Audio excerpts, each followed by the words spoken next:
Friends and welcome to my channel Vishal Kumar ji के। तो विशाल कुमार जी के जिसमें एक बार आपका फिर से स्वागत है।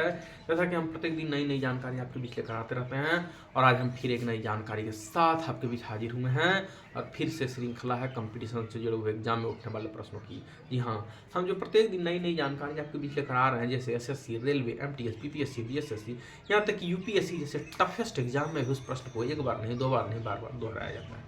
तो चलिए आज हम चलते हैं अपने लक्ष्य की ओर बिना देर किए, बिना समय गवाए। तो चलिए आज हमारा पहला प्रश्न, भारत में सिंचाई का प्रमुख साधन क्या है? जब हम खेती करते हैं तो उसमें सिंचाई करते हैं, पानी डालते हैं, खाद डालते हैं, तब जाके हमारा फसल होता है। तो जब हमारा फसल तैयार होने से पहले, जैसे हम धान जब बोते हैं उसका सिंचाई के लिए इसमें पानी डालते हैं, खाद डालते हैं, तब जाके हमारा धान होता है। तो ठीक उसी प्रकार से कैसे किया जाता है? तो देखिए, या तो आप सिंचाई के लिए नहर कर सकते हैं, कुआं ऐसे हैं बहुत सारे, लेकिन यहाँ कुएं और नलकूप, इससे किया जाता है प्रमुख साधन, तो कुएं और नलकूप। चलिए दूसरा है, सारण सिंचाई नहर कहाँ निकलती है? देखिए हर जगह में जो कहते हैं खेत में सिंचाई करते हैं, तो जो सिंचाई के लिए नहर निकाली जाती है वो कहाँ है? तो है इसका गंडक। किसकी है? गंडक की। दूसरा प्रश्न, तीसरा है, त्रिवेणी नहर में पानी कहां से आता है? त्रिवेणी एक नहर है, उसमें पानी कहां से आता है? तो आता है गंडक से। कहां से? गंडक से है। कि राजस्थान नहर का नया नाम क्या है? राजस्थान जो नहर है उसका नया नाम क्या है? तो है इंदिरा गांधी नहर। क्या नाम है उसका? इंदिरा गांधी नहर। चलना है, देश के कुल सिंचित क्षेत्र में नहरों की भागीदारी कितनी है? देखिए जो हमारा देश है, आप जानते हैं कि भारत कृषि प्रधान देश है, यहाँ 90% लोग कृषि पर ही व्यवस्थित हैं।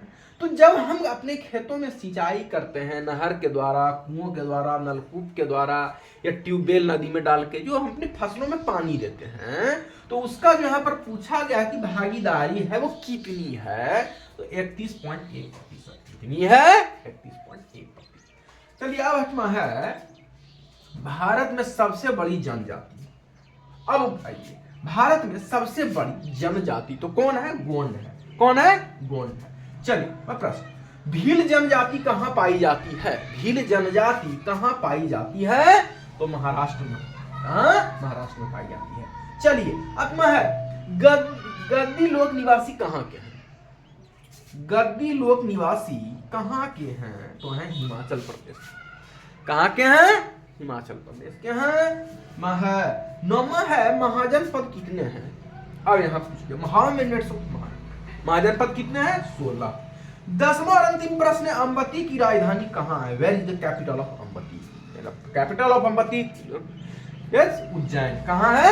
उज्जैन। चलिए, तो it is a very most important question for competition exam like SSC, railway, MTS, BPSC, BSS and most toughest exam UPSC जैसे बड़े बड़े प्रतियोगिता परीक्षा में इस प्रश्न को एक बार नहीं, दो बार नहीं, बार बार दोहराया जाता है। तो ये जो जानकारी मैं आपके बीच लेकर आ रहा हूँ हर साल उठने वाले प्रश्न में है। तो ये जो जानकारी SSC, रेलवे, MTS, BSS, यहाँ तक कि सिविल सर्विसेज के एग्जाम UPSC और BPSC में भी इस प्रश्न को एक बार नहीं, दो बार नहीं, बार बार दोहराया जाता है। तो आज हमारे इस विशाल कुमार जी के इसमें इतना ही। फिर मैं मिलूंगा एक नई जानकारी के साथ। जो भी स्टूडेंट्स प्रतियोगिता परीक्षा की तैयारी कर रहे हैं, हमारे इस वीडियो को देखें, लाइक करें, सब्सक्राइब करें, अपने अपने मित्रों को शेयर करें। I meet you next days, you and other information at another days.